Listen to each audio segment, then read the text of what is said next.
Bayangkan kalian berdiri di depan kelas, semua mata tertuju ke kalian, dan tiba-tiba, selamat pagi Bapak Ibu dan teman-teman yang terkasih. Perkenalkan, nama saya Jocelyn Marsha Dovita dari kelas 9C nomor absen 18.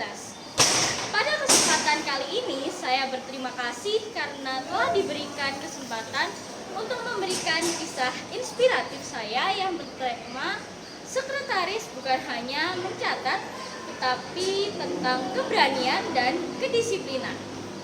Bahkan bayangkan, kalian lagi presentasi di depan kelas, semua mata tertuju ke kalian, dan tiba-tiba karena gugup, kalian salah sebut sapaan yang harusnya keluar Pak, malah keluar Bu.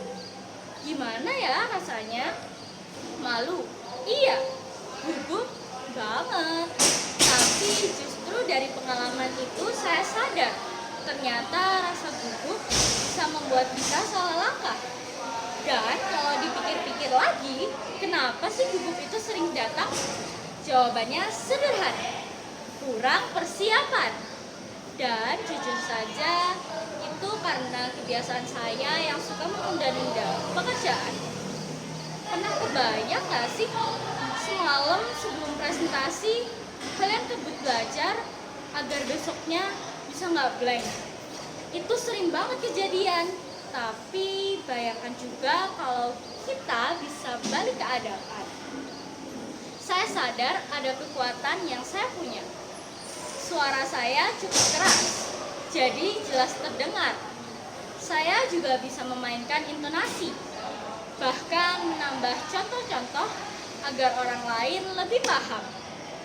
Dan hal-hal kecil itulah yang membuat saya makin yakin, walaupun saya punya kelemahan, saya juga punya modal untuk berkembang.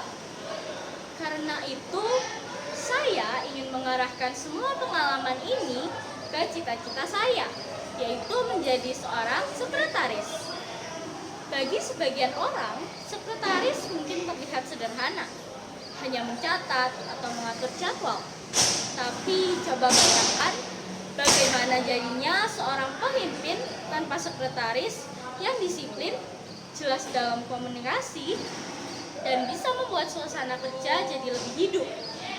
Disitulah saya ingin berada, membuktikan bahwa dari seorang yang dulu sering gugup, salah sebut, bahkan suka menunda pekerjaan, bisa berubah menjadi pribadi yang profesional dan bisa diandalkan.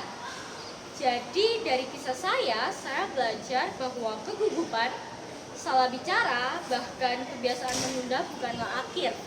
Justru itulah langkah awal saya untuk berubah.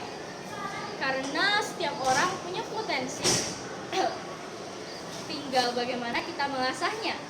Dan saya percaya jika terus berusaha, cita-cita saya sebagai sekretaris akan tercapai, bukan hanya untuk saya sendiri, tapi untuk memberi manfaat bagi banyak orang. Sekian dari saya, terima kasih.